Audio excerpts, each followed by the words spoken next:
বিয়ের পর ছেলেদের একটা কমন ডায়লগ, বিয়ে করে নাকি তাদের জীবন অশান্তিতে ভরে গেছে। আচ্ছা আমি বলি, কিভাবে অশান্তিতে ভরে গেল তাদের জীবন? সকালবেলা ঘুম থেকে উঠেই তারা নাস্তা রেডি পায়, দুপুরবেলা কি খাবে না খাবে সেটাও বাসা থেকে বউ যত্ন করে বেঁধে দেয়। তারপর সন্ধ্যার সময় যখন আপনারা কাজ শেষ করে বাড়িতে আসবেন, আপনারা যখন ফোন করে বলেন যে আমি আসতেছি, তখন আপনাদের জন্য আমরা ঘর বাড়ি সুন্দর করে পরিপাটি করে গুছিয়ে রাখি। কেন? মহারাজা আসবে।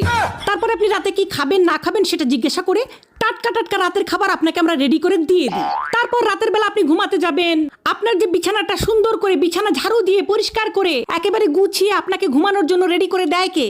দেয় এই বউরাই দেয় আপনাদেরকে। জীবন অশান্তিতে ভরে যায় না? কার জীবন অশান্তিতে ভরে যায়?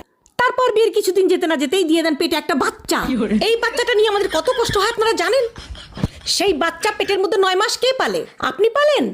আপনারা তো খুব ফুর্তিতে বাচ্চাটা দিয়ে দিয়েছেন, কিন্তু সেই বাচ্চা আমরা পেটের মধ্যে 9 মাস পালি। পেলে সেই বাচ্চাটাকে ছোট থেকে বড় করি আমরা।